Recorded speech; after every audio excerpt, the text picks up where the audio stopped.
I'm excited to bring on a WBO light middleweight champion and professional who I regularly followed on ESPN Friday and USA Tuesday Night Fights throughout the 90s.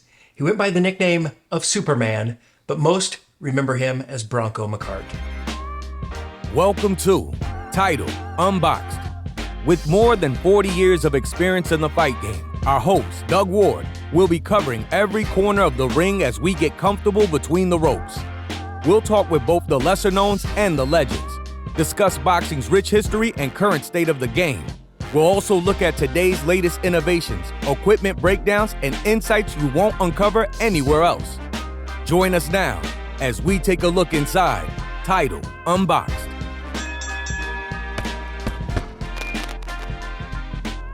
Bronco, welcome to Title Unboxed. Thank you. I appreciate it. Thank you for having me on. My pleasure. It's good seeing you again. We touched base here a couple of weeks ago at the kind of relaunching of the Kronk Boxing Gym in Detroit. How'd that feel being back there with the gang again? You know, it was great. We mentioned in the same breath some of those great Detroit fighters, and to be invited to some of the events that they put on. It always just it means something to me. It's humbling and it's an honor at the same time. Yeah, of course it's not the same Kronk you grew up around and visited, but I mean, it still has that same feel, right? Sure. Yeah. I mean, see, I try to tell people all the time, you'll never have another Kronk like the original Kronk Gym. You'll never have any trainer in the world take 7, 8, 9, 10 guys from the amateurs, right, from the root to the fruit, so to speak, yeah, and bring them from the ground to the world championship. You're never going to see that again. Emmanuel Stewart, that Kronk Boxing Gym, I believe that was a once in a lifetime thing. Yeah, absolutely. It's great to see him kind of reviving the program, though, again. A lot of kids can benefit from that around there, and hopefully Absolutely. they'll bring out some world champions again. I'm hoping so. I mean, they have a good team behind them. They have some good trainers behind them. They have good people, and you know, it's bigger than boxing. They're helping kids, get educated, give them some skills in life, which is more important than boxing, in the big picture of things. Because at the end of the day, somewhere along the line, that career ends, and you have to live and function in everyday life. Yeah. Now you started in Monroe, Michigan. Did you frequent the Kronk a lot and spar with those guys? And so, like my first visit to Kronk Gym, I think I was 18 years old. mm-hmm. I was an amateur, walked in the gym, and I remember Othell Bam Bam Lawhorn standing on the ringside, starts chanting, fresh meat, fresh meat. Who's going to kill the white boy, And so I get in there and spar and get into a big fight, and me and this guy were wrestling around the ring and elbowing, and they break us up, and he says, I'll meet you outside, whatever. And I came back the next day, and then they all kind of like, okay, this guy's legit. But then for a few years, I didn't go there. I turned pro at the age of 21, signed with Jackie Callan under James Toney. She was the hottest thing in boxing, as was he. Yeah. And, got my first world title under Jackie, was with her from like 92 to 96, 97-ish. Then I went over to the Kronk Gym. I trained there from like 97 to 04. Yeah. So I spent a good 7 years over there, and in between periodically popping in there, throughout my career. But Sure. I did a good solid 7 years there. And, I missed the original. I missed the original when the Tommies and the Miltons and all of them were in there together at the same time. I missed that era. And honestly, because I was right around the same weight class as all those guys, I'm not disappointed that I missed it, to be honest. Because we were all around the same weight class. And I as a young fighter, did not want to come in the gym every day and box a prime Milton McCrory or a prime Tommy Hearns or a prime, any of those guys. I don't need that as a young guy. I had what I had, and the Kronk wars are legendary. Yeah. Those gym wars are legendary, and I don't regret missing that part. Right. Now you talk about your again. You start out the Arthur Lasso Community Center, which is what, 30 minutes from. From Detroit, yeah. I started out at the community center down here, and we never really had a boxing gym, to be honest with you. We just bounced around. Sometimes we trained out of people's garages. At one point, we had Lincoln School. They gave us the gym floor to train on. At the end of the day, we never really had a good gym. Mm-hmm. But that's all changing. They have a real nice gym here in Monroe now for the amateurs, and they're building like a state-of-the-art one in next year or so. Yeah. Are you involved in that still? Well, I currently serve on this state of Michigan Unarmed Combat Commission as Yeah. a commissioner overseeing boxing and MMA. It just was reappointed the other day. I received my letter from the governor. Just got Awesome. another 4-year term. Awesome. So I'm not really involved too much in the training part. I do go down, watch some of the kids. Might throw a pointer here or there, but I just kind of, not too much. Yeah. Now you turned pro in 1992, right? Yes. What do you remember about your first fight? I tell you what, I tell you the thing I remember the most is when I walk out of the tunnel. My pro debut took place at the Palace of Auburn Hills, which is where the Pistons at that time, that was their home basketball court. I mean, that's a big deal, and I don't know how many people were there, but I remember when I come down the tunnel and just the roar of the crowd, because a lot of Monroe people showed up for my pro debut and just came out and supported me heavy.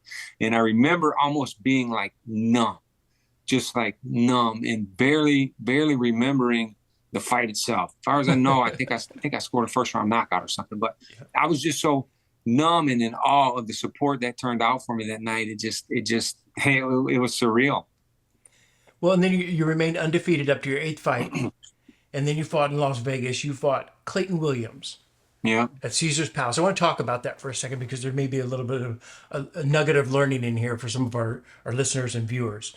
Sure. You fought at welterweight that fight, which you'd been at junior middle before that, right? No, I had been at welterweight. I had been at welterweight up until about 10 fights, and then I jumped to junior middleweight and just went on a tear. Yeah, like 14 fights, 14 knockouts. I was feeling great. Yeah. Well, he dropped you in the 4th round twice. Yeah. And then you lost that fight. That was your first loss. What does that do to a fighter, and how do you kind of regain your composure and come to terms with that and be able to move on from there and be as successful as you were? Well, I knew that Clayton Williams was a good fighter.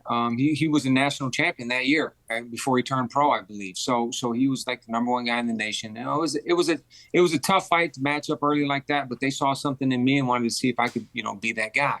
I still lost on scorecards by like a point, I think it was. If you can look it up, it was still a tight fight. Yeah. But I'm going to tell you what changed it for me. I was disappointed. I was disheartened. I was in the locker room, head on the table, crying. I felt this big pat on my back. I look up and it's George Foreman. And he said, "You know what?" He said, "I'm going to tell you something, son. I watched your fight out there today." He said, "You have it." He said, "Someday you're going to be a world champion." And I said, "Man, Mr. Foreman, coming from you, that means the world to me." Yeah. So my mindset at that point was, okay, I lost. There was a mistake I was making that my dad pointed out in the gym and said to me, "Bronco, if you don't change that, you're going to get hit with the left hook." You think you know things when you're winning. Yeah. I got hit with the left hook just like he called it. And then I remember coming back to Monroe, and a guy that I knew, had grown up with, a friend of mine, he came up to me, shook my hand, gave me a hug, and he said, "Well, champ, he said, you gave it a try, now what?" I said, what do you mean I gave it a try? He said, "Well, you lost." I said, "I know." I said, "And now my career starts." I said, now it starts. And in my mindset, I thought to myself, there is no way I'm going to let anybody around me tell me that I can't be that guy, right? Because I had one loss that was over. I thought to myself, I will just drive and grind my way to get to that world title. So at least my name is in the books forever. Yeah. And they can always somewhere along the line say, "Yeah, that guy was a world champion." Because that's what I wanted. I dreamt it. I wanted it. I lived for it. I cried for it. Was at one point in my life just willing to die for it. I wanted it that bad. Well, so you could say that maybe loss was maybe a good thing because it fueled you to maybe try even harder and be more determined. Fighters go both ways. Mm-hmm. You get a loss. Some fighters it breaks them, and other fighters it drives them. And it drove me like, I hated. Listen, until you have actually tasted defeat, you don't really know how sweet victory is. Right. Victory is so much sweet. Defeat is sour. I didn't like eating that. I love the taste of victory. Well, and from there, like you said, you went on a win streak until you got your title shot against what was his name? Santos Cardona. Santos Cardona.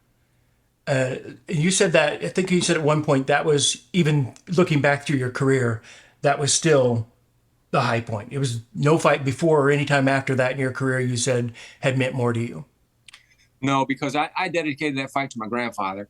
He died like a year before I got that world title fight. He was one of my biggest fans. And I remember visiting him in the hospital, you know, and I told him, I said, Grandpa, I'm going to win the world championship. And I'm going to bring that belt to you. You're going to touch it. You're going to hold it, man. You're going to see it, you know? And so I don't know, about a year before I'm in the gym training, and I wasn't one of those guys that got on my phone in the gym. When I hit the gym, my phone went in the bag and didn't get checked until the workout was over. Yeah.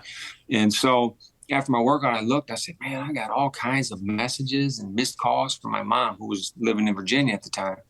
So she was on a plane back, and my grandpa was struggling. And so we went straight from the gym to the hospital.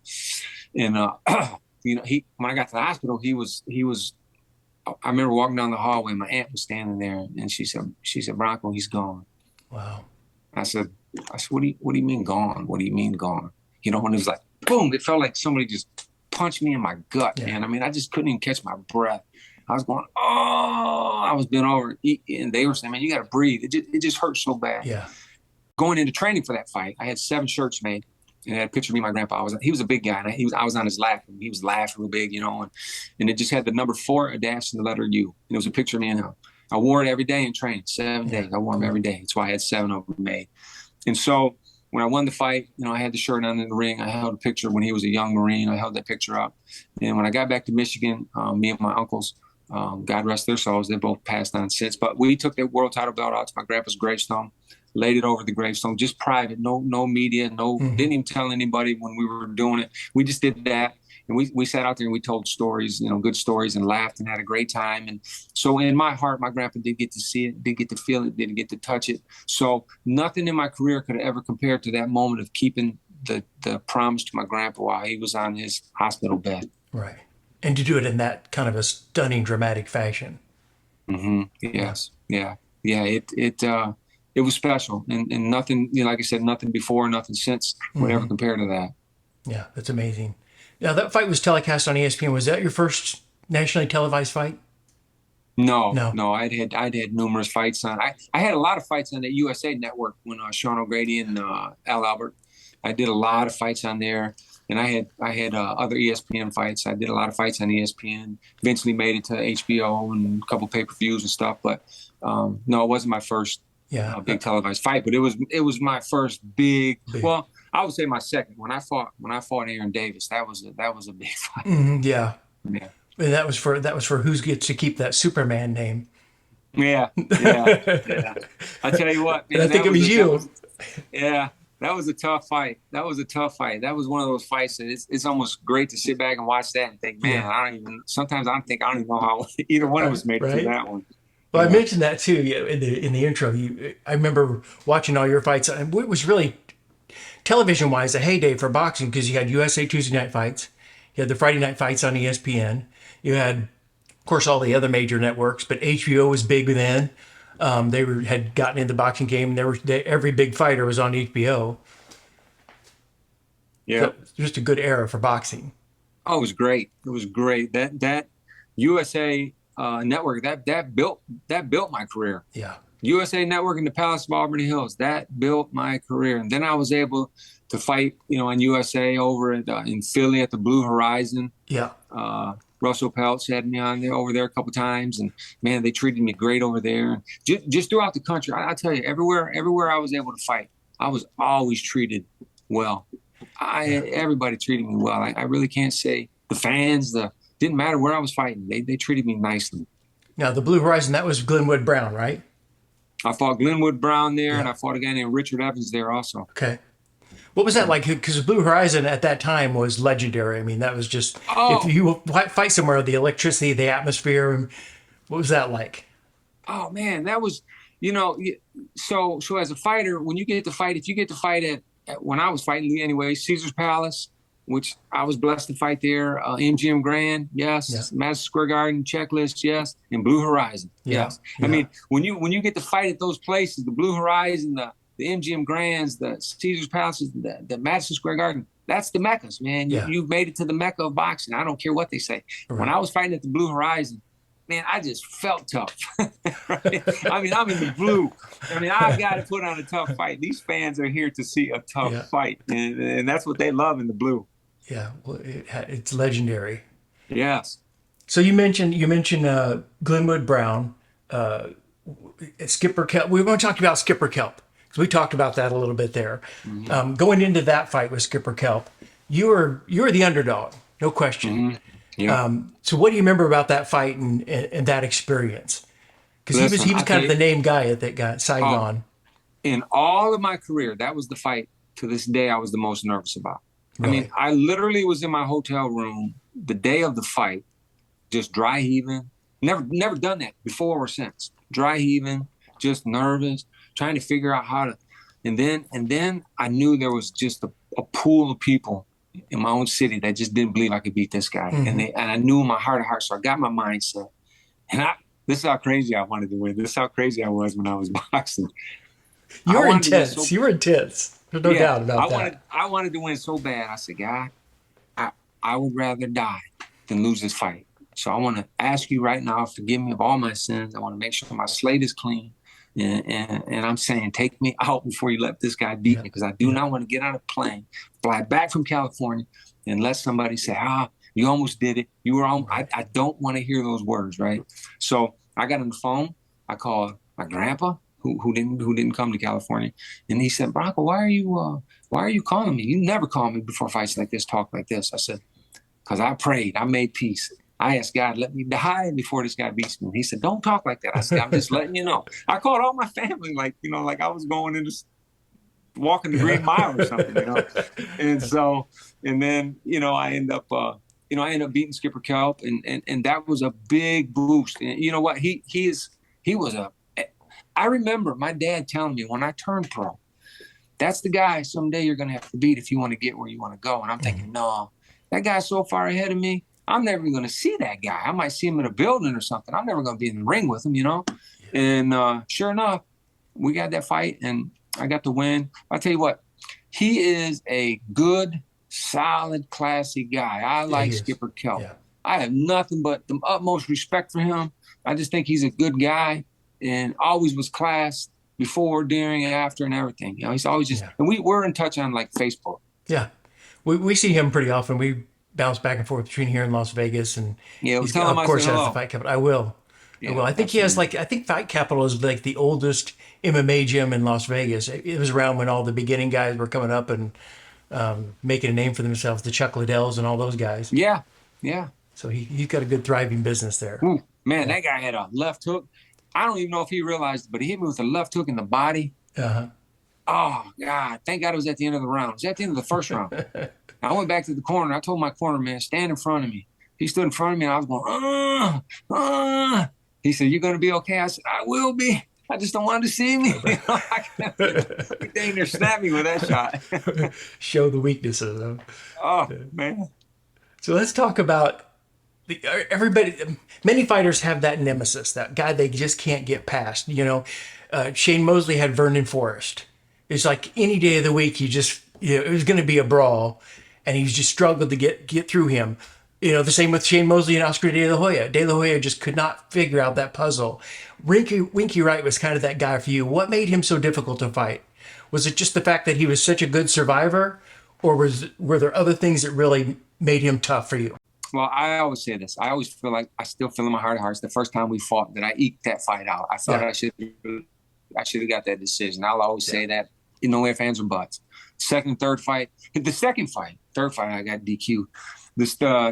Second fight, though, Winky, he improved so much between the first and second fight. It was pretty amazing. But that guy, what made him so tough is, I tell people this all the time, his jab is so quick. Mm-hmm. It may not look like it on TV, and I always tell people you can't appreciate it until it bounces off your forehead once or twice. It's just so quick and so sneaky and solid. It's a hard jab. It's stinging, and the rest of his punches, like Winky wasn't. Everybody knows he wasn't like a big puncher. He didn't try to be, but man, that jab, and he had his long arm seemed extra long to me for some reason. Like when he cuffed his ear, it seemed like his elbow was touching his hip. He covered his whole upper body. Yeah, he had he had that tight cover up defense. And he took a good shot. Yeah, Winky Wright took a good shot. He came in shape. I mean, he had all the tools, but the thing that bothered me the most about him was jab and when he moved. Mm-hmm. You know, if he would have stayed in front of me and fought, that'd been a lot better for me. I like guys that did that. But when he boxed and moved and used that jab, his jab was just, I mean, you can't explain it. Hard to get through. Best jab I've ever faced. His Really? jab was phenomenal. Yeah. Yeah. There's another guy I want to bring up, talk. He's more towards the later end of your career, but he's a guy from around here. I think I don't know where he's from originally, but for quite a while he's fought out of Topeka, Kansas, and that's Michi Munoz. Do you remember him? Okay. Fought him in like 2010. Yep. Yeah. What do you remember about that fight? I know. I remember that Michi was he was just kind of a strong guy, which kind of surprised me. I didn't expect him to be like that. You know, to be honest with you. And I know a few shots, man. He was flying with some shots, and they were missing. And I was thinking to myself as they were missing, I'm like, man, this guy he's actually throwing some bombs. If he lands one of those, it could be a problem. But he looked to me at the time when I fought him a little softer around the intersection, you know. So I went for that. I noticed that early at the weigh-ins, and I thought, I'm going to jump on that early. And then I ended up, you know, breaking him down throughout the fight. But he seemed like a pretty strong guy. Kind of surprised me, to be honest. Yeah, I mean, you talked about Skipper Kelp and his left hook. Oof. You had a pretty distinctive, reputable right hook. Mm-hmm. Did you rely on that? Was that natural? Or is that something you really worked to develop because you knew that was a strong suit? Yeah. So I remember early, like 14 years old, boxing a guy in the gym that was just beating everybody up. And I remember he made a move and I threw a right hook and it landed and he dropped. And it like stunned the whole gym. It stunned me. I think it stunned me more than anybody else. I was kind of like, whoa, I just dropped him. Next time I sparred another guy, boom, right hook, down he went. I was like, man, that's going to be the one. So, yeah. So yeah, we definitely, but we spent hours and hours. You know, my dad, my uncle, there was a coach here, passed away. His name was Joe Jarmo. He probably trained over 500 amateur kids, worked with some of the Olympians back in when Ali was on there. There's a picture of him with the Olympic team. And he, you know, they used to, I remember at 15 years old hitting the heavy bag one night, boom, boom, just right hook, right hook, right hook. I was trying. I was so tired. I was crying, but still did 3 more rounds while I was crying because that was my mindset and that was their mindset to work you like that. That's how in Monroe, Michigan, one thing about our boxers when we were amateurs, 99% of them, even if they couldn't fight, they were going to be in such good shape. You better be able to fight really well. You're going to get beat just on being out conditioned. Yeah. Yeah. Well, and you kind of carried that right hand a little low too, which was kind of common for Kronk fighters. But you know, talk about why you did that. It was, you know, they would see that hand low and try to come with something over top, and it was easy for me just to cross that hook over. I used to bait guys with that a lot of times, and I remember early on in my career, you know, when you fight a lefty and a righty, when you're fighting a lefty, you're supposed to try to circle to the right to stay away from the power hand. You don't want to circle them to the left. Well, after about 9-10 fights, they figured out they're better off circling into my left hand, right into the power and staying away from the right hook. So then I had to start doing other things to roll them into the right hand. That's a no-win situation. You can't move right, you can't move left. I'm out options here. And you know, I just believed in my right hook. I believed anywhere, anytime, if I landed the clean one, I was going to be okay. Yeah, and we stopped a lot of guys with it. I think another thing that when you watch your fights or look back on them, something you were really known for was your killer instinct. I mean, once you got a guy hurt, you were on him. It was game over. I don't know that there's any fight when you let a guy off the hook. Is it natural, or is that again that's something you develop or something you was innate in your childhood? I think it was natural. I think it's so weird because I try to explain to people all the time because I'll have people that don't really know me when they meet me. You know, I think they expect to have a different kind of guy, and I'm just a laughy, jokey. You know, I love that kind of guy. And I've had people say, you know, I've seen some of your fights, and you know, and I say I always explain to people. I said I always felt like I had to switch back. I always called it the switch. You know, and you knew when to turn it on and when to turn it off. Yeah. And anytime I stepped under the ropes, the switch was on. But you know what? I had this conversation too. I said, this is when you know as a fighter, for me, I remember going to gyms like all over the country. So I would knock somebody out in the gym. I had no feeling about it. That was just what we do, right? It's boxing. I'd knock them out. I say, hey, get somebody else in here. Boom. Then later on in the career, you get older and you're working, you hit somebody, and they rock and they jake, and you grab them, you hold them up. Hey man, you all right? Sorry. You almost become domesticated. Yeah. Because Yeah. that's what I said when I retired. I said it was so hard for me to go from like the lion mentality to the kitty cat. Yeah. I said, it's a tough transformation because Yeah. you've been one way so long. Yeah. Well, and again, it's something you switch, and you turn it Yeah, on. It's hard to right, turn it off. right, Yeah. right. You mentioned having Jackie Callan in your corner and part of your management team. What was that like? Because at that time, that was pretty unusual. What were the benefits and the pros and cons of that? Yeah, because Jackie Callan had James Toney, who was the #1 pound for pound fighter. I got to fight on a lot of major undercards, and you may not be you're not being seen by maybe the TV at that time, but you're being seen by other promoters, other matchmakers, other people throughout the country who are big in the fight game. And then your name starts to get noticed a little more, and you get better opportunities and better fights. And Jackie and James opened a lot of doors for me. And one time, I was going to fight in the Pocono Mountains. James was fighting there, and they weren't going to put me on the card. And James said, if you don't put him on the card, I'm not fighting. They're like, James, you're making $1 million. I don't care. He's on the card or I'm off. And they put me on. That's awesome. So, yeah, he took care of me. James Toney treated me like a brother, man. That guy treated me like family. I love that guy like family. I love Jackie Callan like family.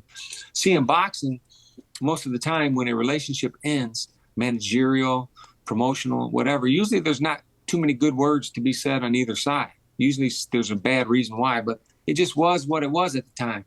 And I have nothing. I just talked to Jackie today. I have nothing at all but great things to say about Jackie. And James Toney, love that guy. Yeah, that's great. And how important is it for a fighter to have that kind of a support system you can trust, that are loyal, surrounding you? How does it change you as a fighter? Well, as a fighter, you need to be comfortable. You need to be at peace, not only within yourself, but those around you. I mean, how could you line up to go into battle with two people on each side? Don't know if you're going to shoot you in the back when you step out front. If they're on the other side, you don't know anything about them. But if you know who's with you, my dad was always my right hand person. My dad was my guy. My dad would say, listen, you tell me what you want and I'll get it. I'll be the bad guy. I'll do whatever. I'll say whatever I have to say. But I will be your flak jacket. I will protect you from everything. And that was important. My dad was, I couldn't have made it without my dad either. Yeah. He drove me to the gym every single day of my career. Really? Wow. Every day. Yeah. Yeah. Yeah. So you were in the sport for, how long? But overall? 22 years as a professional. 22 years as a professional. So young and upcoming fighters, and you've been around some of the greatest trainers in the game. What advice would you give an upcoming fighter, on either from a training perspective, a fight perspective, or from a coach's perspective? If you're going to get into boxing, it's not something that you just try. It's not something that you just, I want to give it a shot. It's a lifestyle. Yeah. It's a lifestyle. It's clean living. It's not only clean living between Monday through Friday. I always tell the young kids, it's not what you do from Monday through Friday that's going to give you the longevity and the success of your career. It's what you do after you leave the gym on Friday, from Friday to Saturday to Sunday when you come back on Monday. That's going to make the difference in who you are and how you make it. Because boxing is not a game. Yeah. And when I was a professional fighter, I lived clean. There was no partying. There was no alcohol. There was none of that stuff. It was a celebration for me to eat a chocolate bar and maybe drink a 7-Up after a fight. And of course, surround yourself with people that you trust. And get a good lawyer. I always tell all the kids that go pro, get a good lawyer. Well, because, and we talk about this a lot too, there is life after boxing, and some guys don't look beyond and go, well, my career is going to end at some point. I think fighters have that mentality that they're invincible and this is going to last forever. And it just doesn't for anybody. No. And the hard part is, especially if you've been a successful fighter and you've been on top and, you've been the champ and you walk into a room and, hey, champ, food on me, and then you get accustomed to that and you think that's going to carry over 10 years after you're done. And it doesn't always, you should never expect it. You should always appreciate it.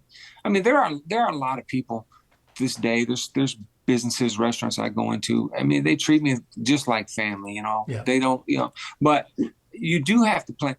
You always have to have a plan B and a plan C. You don't stop at plan B. You have to have a plan B and a plan B, plan C, because you never know. You just never know. Well, careers end suddenly sometimes. Yeah, absolutely. Absolutely. You have to have a backup to a backup. What was it? What was it that made you want to walk away? I mean, you said, you know what? I think I've accomplished what I need to accomplish, and it's time to move on to the plan B, start the second phase of my life.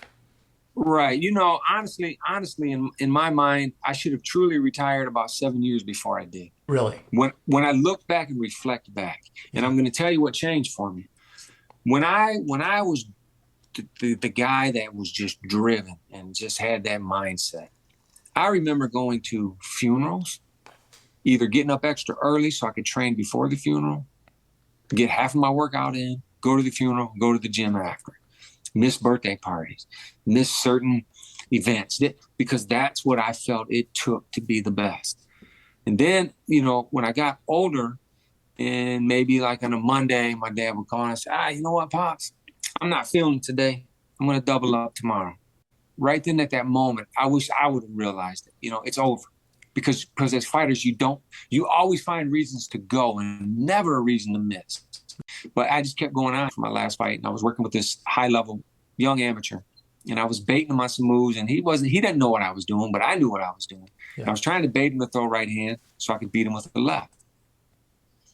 Well, I baited him, I threw my shot. He hit me, I hit him. It was like boom, boom. But his came first. Should have never landed first, because I set him up for it perfectly. Yeah. And I went home, and I laid in the chair, my arms behind my head. I stared at the ceiling for 2 hours, going over that move over and over and over to try to figure out why he beat me to the shot. And then I said to myself, he beat you because your timing is now slipping. It's over, man. I wasn't even going to go into that last fight, but I did. Win the last fight, lost my last fight. I knew it was over then, but I took a month to make that decision. And because I just wanted to, I don't want to be that guy who makes the decision the night after a loss. Right. Then thinks they have one more in them. I knew it was done, but I literally told myself, take 30 days. I went on vacation for a week, you know, did some things, came back, sat down, and called my local paper first, because they've always covered me so well, and gave them the story first. And I remember when the story came out, I was in my garage, sitting in a chair, and for one of the first articles I've ever read, the whole article on myself, because I remember George Foreman saying one time, don't read articles. He never read articles about himself. He said, because you'll believe the good and the bad. Right? And I thought, man, that makes a lot of sense. I'm going to make sure I stick to that. Yeah. So I remember reading that article, and when I read it to the end and I laid the paper down, I was just an emotional wreck. And I mean, I didn't know what to do. Like, I was bawling. I was like, felt like I needed to run, sit down. I didn't know what to do. And I had a million things going through my mind. My brother calls me and says, hey, what's going on? And he could tell I was crying. I said, man, I just read that article. He said, you know what, Bronco, you had a great career. He said, I'm going to come pick you up and just take you out. Let's just get this off your mind. And, you know, and the rest is history, so to speak. Yeah. So how long after you retired from boxing did you get into the Detroit, the Michigan Boxing Commission? It's actually called the Unarmed Combat Commission now, because they oversee MMA, boxing, different stuff. Gotcha. Yep. I retired. I made my official retirement in, I think, August or July, and I got appointed in August. 1 month. 1 month. One month after it, I got appointed. Well, that softens the blow a little bit when you get right back into the sport and you're still involved and have your hands in it in some way. Yeah. Yeah, it was nice. It was nice. I had the right people in the right positions, and they were able to, give me the blessing to be involved, because I want to stay involved somehow, some way, some shape or form. Eventually, who knows? I might get into training fighters. I have my eyes on a couple guys, but being on the commission, you can't have a vested interest in any fighters, which I understand that fully. It keeps you busy, occupies that time, so you don't get that itch. Oh, no, that itch is gone. That itch has been scratched. Well, Bronco, it's great to see you. You've had an excellent career. All of our viewers, our listeners, you should go back and watch it. The beauty of having YouTube now is you can go back and watch all those great fights, the Glenwood Browns and all those. I'm sure are out there. I've seen a couple of them. So I'd encourage you to go back and watch some great technical boxing and some action-packed fights. Thank you. And it truly, again, it was a pleasure being on. It was a pleasure to get to meet you a couple weeks ago. I had a great time, enjoyed everything. You guys did everything first class. Yeah. And I just want to say thank you. Well, absolutely. Our pleasure. And again, hopefully we'll be back to Kronk and do some more out there. We're going to be doing a little bit more with that partnership and building on that with the Kronk line and all that. And hopefully we'll see you out there again.